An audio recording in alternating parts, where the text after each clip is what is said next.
마태복음 22장 15절부터 33절까지의 말씀입니다. 마태복음 22장 15절부터 33절의 말씀을 제가 새 번역 성경으로 읽어드릴 때 오늘도 하나님 주님이 우리에게 찾아와 주셔서 직접 말씀해 주시는 이 말씀을 듣게 하여 주십시오. 고백하며 나가도록 하겠습니다.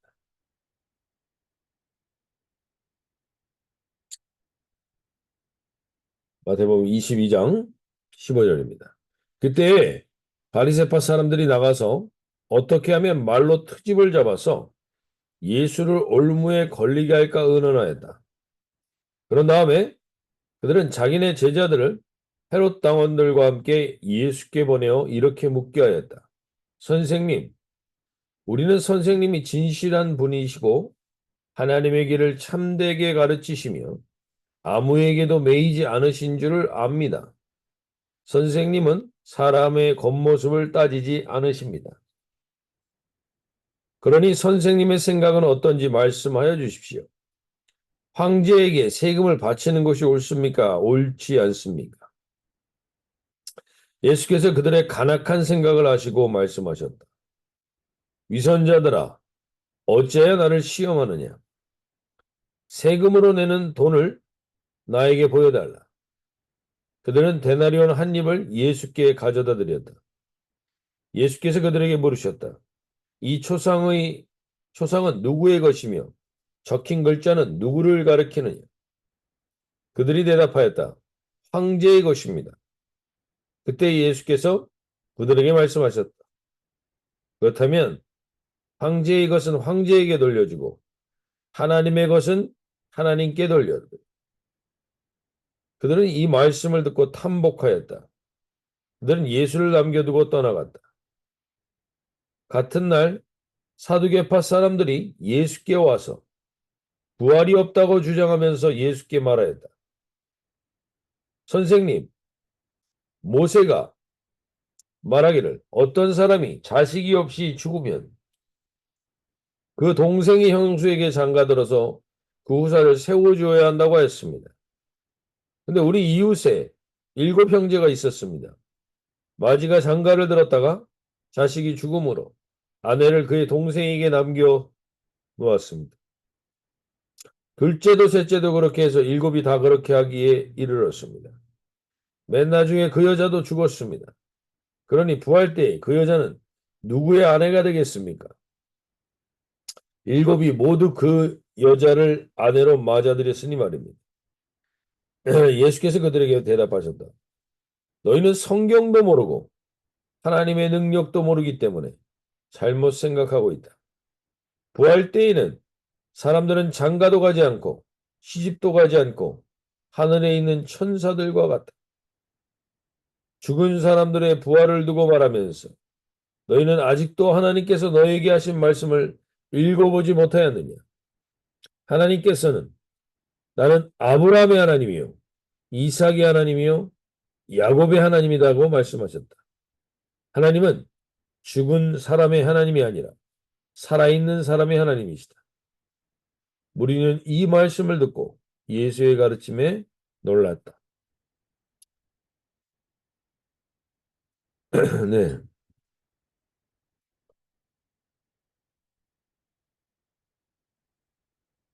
천국에 대해서 오해를 하고 있는 자들에게 어제 우리는 예수님이 비유를 들어서 천국은 임금 대신 주님과의 초대와 관계를 누리는 것이고 그 초대와 관계를 누릴 수 있는 유일한 길이 예수 그리스도로 옷을 입는 것이라고 말씀드렸습니다. 오늘 우리가 말씀에서 다시 한번 교회 안에 있는 우리의 근본적인 문제들, 잘못된 사고들에 대해서 예수님은 다시 한번 지적해 주십니다. 오늘 바리새파 사람들과 헤롯 당원들이 나오고 그 다음에 사두개파 사람들이 와서 예수님에게 같은 날 같이 시비를 겁니다. 그들의 시비를 거는 모습들을 통하여서 참된 진리가 없는 자들, 오늘날 말씀을 통하여서 이 말씀을 통해 교회 안에 있는 이 바리새파적인 신앙과 사도계파적인 신앙의 모습들을 돌아보면서 우리가 정결케 되고 참된 그리스도의 빛 안에 거하는 새 날을 시작할 수 있기를 소원합니다. 오늘 바리새인의 신앙의 모습은 이렇습니다. 현세와 분리되어서 율법과 하나님의 나라만을 이야기합니다. 그래서 성전과 하나님을 중요시 여기며 반로마적인 삶을 삽니다.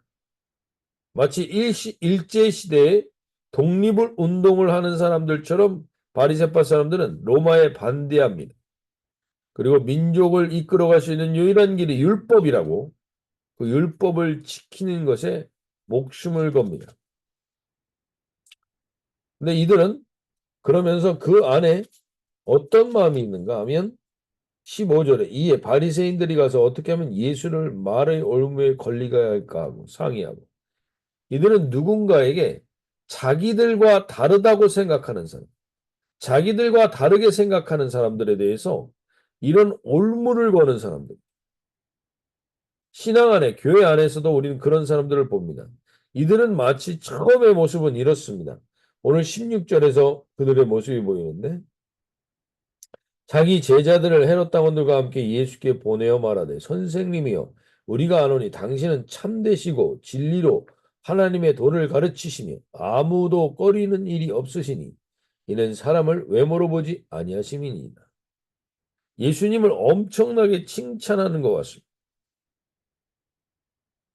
그리고 예수님을 엄청나게 인정하는 것 같습니다. 그런데 이들의 마음에 이게 진심입니까? 진심이 아닙니다. 우리는 교회 안에서 이런 모습들이 너무나 보일 때가 많습니다. 사람들을 교회 안에 테두리에만 가둬두어서 이거 잘 지키고 저거 잘 지키면 좋은 신앙인인 것처럼 우리가 착각하고 교회 안에서만 능력 있는 사람을 만들어 놓고 교회 밖에서는 전혀 능력도 없고 무능력하며 세상으로부터 인정도 받지 못하는 인생을 살게 하는 것이 이 바리새파 신앙의 요소입니다. 그런데 이들은 겉으로는 대단히 나이스해 보입니다. 대단히 사람들에게 친절한 것 같습니다. 교회에 처음 왔을 때 우리가 어떤 직분자들이 그렇게 친절하게 대하는 것 잘못된 게 아니죠. 근데 그 안에 진실이 있느냐는 이들의 진심은 뭡니까? 우리랑 다르면 올무를 걸어서 넘어뜨리겠다는 거예요. 우리 교회 안에서 이런 모습들을 보게 될 때가 많습니다. 자연스럽지가 않습니다. 뭔가 대단히 친절한 것 같고 대단히 예의가 있는 것 같고 대단히 바른 삶을 사는 것 같은데 그 안에 진실한 모습이 보이지가 않습니다. 진실하게 자기를 바라보지도 않고 진실하게 남을 바라보지도 않습니다. 잘못된 기준, 잘못된 기준으로 붙들려 있는 자들 이런 모습들을 우리는 특별히 교회만 열심히 다녔던 사람들에게 많이 보게 됩니다. 오늘 이 바리새파적인 모습이 우리 교회 안에도 있는지 돌아볼 수 있게 바랍니다. 성경은요. 성경을 자세히 보시면 어떨 때 보면 너무 지루할 정도로 쓸데없는 사람들의 이름을 많이 집어넣어 놨습니다. 근데 그 사람들의 이름을 집어넣은 이유가 있습니다. 하나님은 이 땅에 그 누구도 우리가 일반적으로 기억할 수 없는 그 아주 지극히 작은 존재일지라도 다 알고 계시다는 것입니다. 우리가 볼 땐 지루한데 주님은 지루하지가 않습니다. 우리 한 사람 한 사람의 모습을 보면서. 그리고 또 한 가지는 성경은 너무나 진실한 책이라는 사실. 거짓됨이 없습니다. 성경은 이 바리새파 사람들에게 가장 자신들의 믿음의 아버지라 부르는 사람이 누구였냐면 아브라함이었고 자신들이 유다 지파의 사람들이고 그리고 다윗의 후손이라는 것에 엄청난 가치를 두는 사람들입니다. 그런데 그 사람들이 어떤 사람입니까? 성경은 그 사람들을 어떻게 얘기합니까?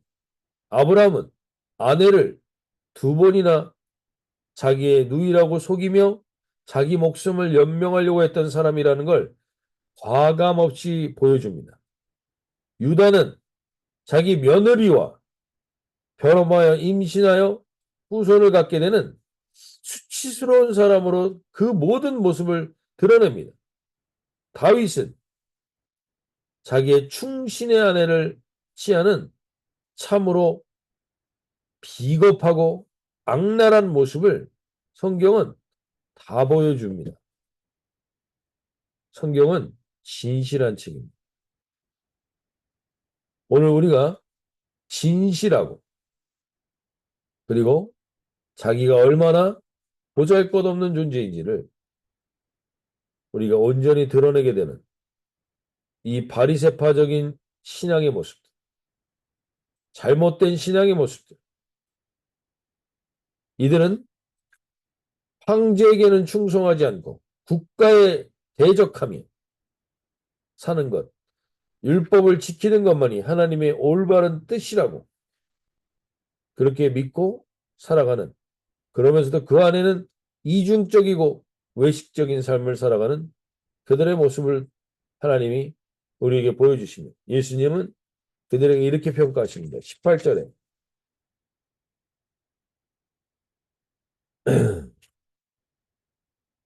예수께서 그들의 악함을 아시고 이르시되 외식하는 자들이야 어찌하여 나를 시험하느냐. 외식하는 자들아 라고 명하십니다. 오늘 주님은 우리에게도 더 정확하게 물어보십니다. 우리의 신앙의 모습이 뭡니까? 자연스럽습니까? 진실합니까? 사람들에게 보여주는 모습입니까? 이중적입니까?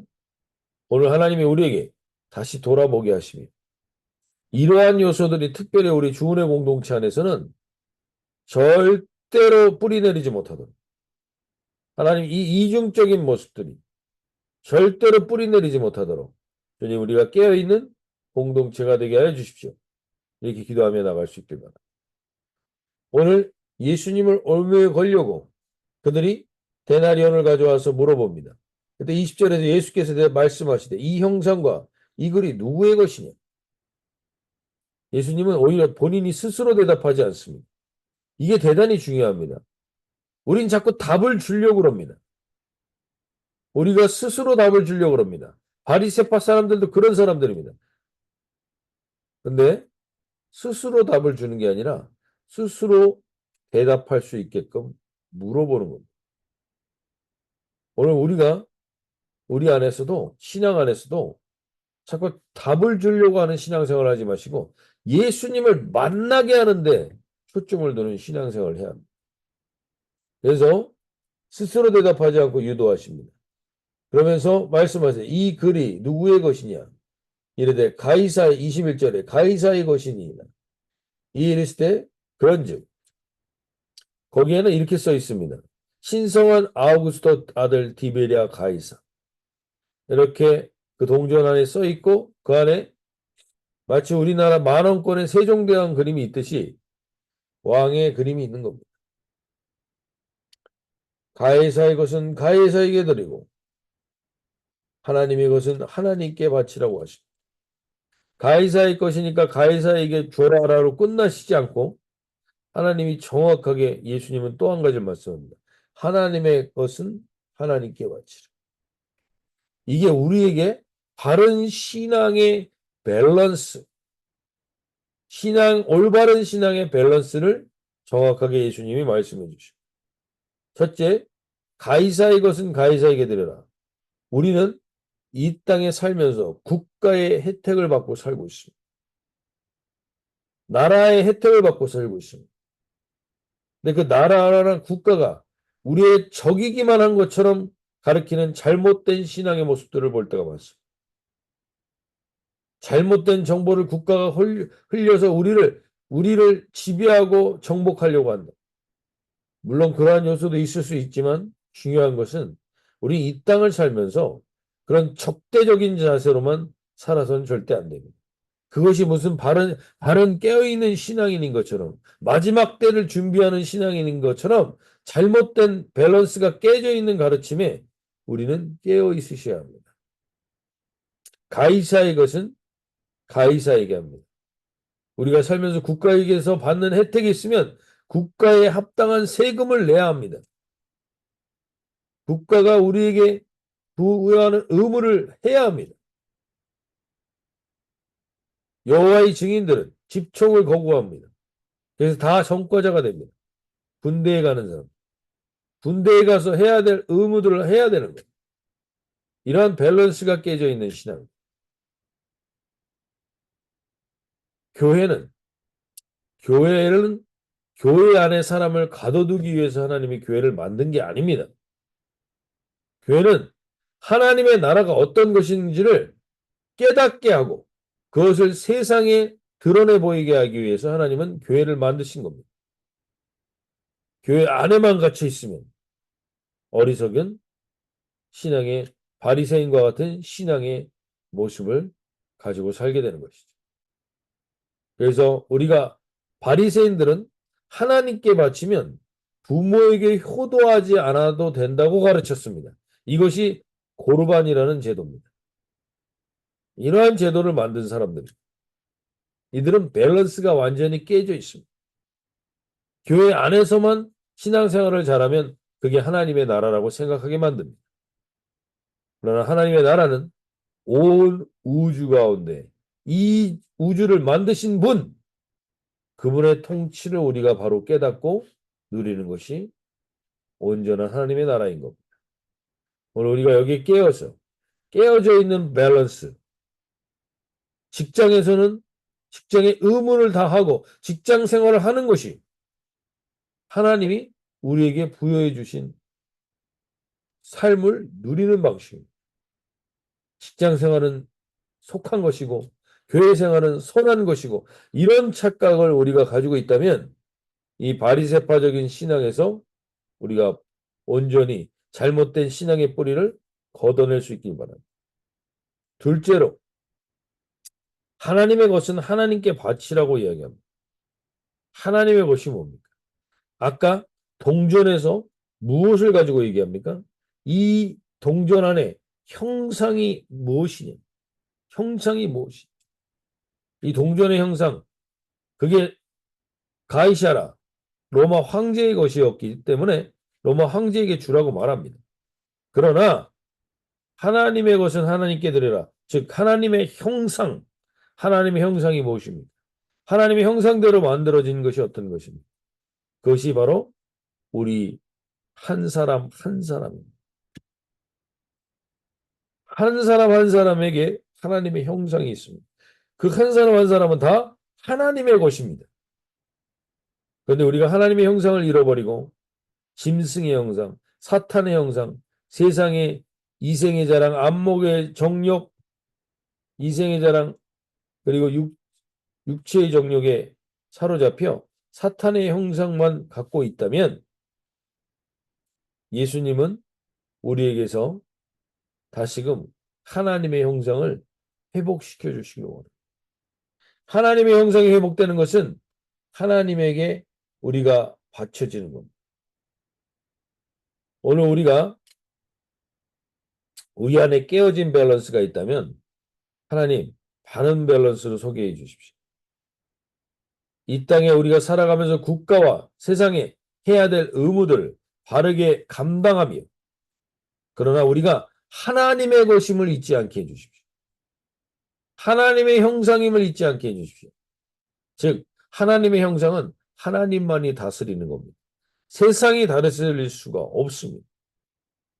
우리가 사탄의 형상을 따라가면 사탄의 지배를 받는 것이고 하나님의 형상을 따라가면 하나님의 것으로서 이 땅 가운데 그 가치를 드러내는 존재가 될 줄로 믿습니다. 오늘 이하로 우리가 누구인지를 다시 한번 명확히 하시길 바랍니다. 하나님의 형상으로 이 땅에서 살아가야 될 의무들은 다하되 우리가 하나님의 형상이며 하나님의 것임을 잊지 않고 살아가는 참된 진리 안에 자유를 누리는 그리스도인의 삶을 살아가는 우리 한 분 한 분들 되시길 바랍니다. 마지막으로 한 가지만 더 살펴보면 이제 사두개인들이 와서 이제 바리새인들이 이 말씀을 듣고 놀랍게 여기면 떠나가고 그 다음에 사두개인들이 와서 또 얘기합니다. 그것은 부활을 부활이 없다고 생각하는 사람들입니다. 이 땅에서 현실이 전부라고 생각하는 사람들입니다. 사두개인들은 이 당시 때 사독 제사장의 후예들로서 부와 권세를 모두 소유하고 있었던 사람입니다. 공부도 많이 했고 학위도 가지고 있고 사고가 이 땅에서 마치 가장 똑똑한 철학자요 엘리트들과 같은 사람들입니다. 근데 그들의 내면은 늘 부활이 없다 함으로 인해서 죽음 이유가 해석이 되지 않음으로 인해서 늘 어둡고 부정적이고 냉소적이고 비판적입니다. 그리고 이 땅의 것이 전부이기에 이 땅의 것에 집착을 많이 합니다. 우린 교회 안에서도 이러한 모습들을 누누이 보게 됩니다. 사두개인들처럼 이 땅의 것이 전부인 것처럼 살아가는 우리들의 모습들이 보일 때가 있습니다. 그들은 죽음이 해석되지 않았기 때문에 어둡고 부정적이고 냉소적이고 비판적인 것들이 많습니다. 허무와 운명주의들이 있습니다. 이번 파리의 올림픽 개막식을 저도 보진 않았지만 그 개막식을 본 사람들마다 이 모든 요소가 여기 다 들어가 있습니다. 우울함과 음란함과 허무와 절망과 죽음에 대한 바른 이해가 없기 때문에 그러나 그러면서 아이러니컬하게도 허무한 평화를 이야기합니다. 동성애자들이나 이 모든 것들에 대한 그 우울함과 허무함과 음란함이 가득했던 올림픽의 개막식이었다고 합니다. 그것이 바로 이 사두개인들과 같은 모습입니다. 오늘 우리가 신앙생활을 하고 하나님을 안다고 하면서도 이 땅이 전부인 것처럼 살아가는 모습, 허무적인 모습. 그들에게 오늘 주님이 말씀하십니다. 7명의 자기 형제들과 결혼을 한 여인이 과연 누구의 아내가 될 것입니까? 부활 때. 부활을 조롱하는 모습으로 이야기할 시비를 건 것입니다. 그때 예수님이 말씀하십니다. 30절에 부활 때에는 장가도 아니 가고 시집도 아니 가고 하늘에 있는 천사들과 같으니라. 부활의 핵심은요. 하나님과 어떠한 관계를 누리고 있는 1대1의 관계로 결정지어지는 것이지 가족 관계, 어떤 친인척 관계 이것으로 결정지어지는 것이 아니라는 것을 분명히 이야기해 줍니다.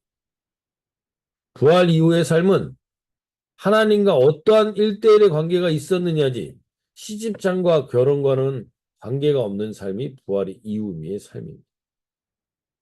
그래서 우리는 이 땅에서의 모든 갈등들, 사람들과의 이 모든 것들이 부활 이후에는 지금처럼 앙금으로 남아있지 않는다는 것입니다. 오늘 하나님께서 우리에게 그러면서 명확하게 이렇게 얘기해 줍니다. 나는 32절에 아브라함의 하나님이요 이삭의 하나님이요 야곱의 하나님이로다 하신 것을 읽어보지 못하였느냐. 하나님은 죽은 자의 하나님이 아니요 살아있는 자의 하나님이시니라. 아브라함과 이삭과 야곱 다 허물 많은 자들이고 그들은 다 죽은 자들이라고 알고 있는데 하나님은 지금 그들이 죽지 않았다고 말합니다. 그들이 인간적으로는 다 부자지간입니다. 부자지간이지만 그 가족관계로서 의미가 있는 게 아니라 아브라함의 하나님, 이삭의 하나님, 야곱의 하나님으로 1대1로 만난 하나님만이 부활 이후에 의미가 있다는 거예요. 이 세상에서 하나님께서 이 거듭남의 은혜, 우리가 하나님을 내 가족이, 내 집안 배경이 어떤지 그건 다 의미가 없습니다. 내가 하나님과 어떤 관계에 있느냐 내세울 것은 그거밖에 없는 사람. 그거밖에 없는 사람들은 오늘도 우리가 그 부활의 삶을 살아가게 되는 것입니다. 우리 안에 사두개인과 같은 신앙의 모습들이 있으면 하나님 오늘 그 뿌리가 드러나게 하여 주시고 이 진정한 아브라함과 이삭과 야곱의 하나님 그리고 하나님은 죽은 자의 하나님이 아니요 살아있는 자의 하나님이다 라고 말씀하십니다. 죽은 자가 아니라 살아있는 자의 하나님이라는 핵심은 거듭난 사람입니다. 거듭난 인생. 물과 예수의 영으로 성령으로 거듭난 사람들은 오늘부터 이 하나님의 나라를 누리게 됩니다. 이 사회, 이 세상 속에 있는 이 관계에 얽매여 있는 것으로 시시콜콜하게 살다가 끝나는 게 아니라 이것을 넘어서는 부활하신 주님과 동행하는 인생을 사는 거예요. 오늘 이 아침에 이 부활의 주님과 동행함으로 세상에 묶여있는 가족 간의 문제, 두려움과 슬픔과 허무가 사라지고 거듭남의 빛이 임하는 참된 살아있는 부활의 인생을 오늘 이 거듭남의 인생을 오늘부터 살아가시는 저와 여러분이 되시기를 소원합니다. 자, 이렇게 기도하시며 나가실 때 주님 그 은혜를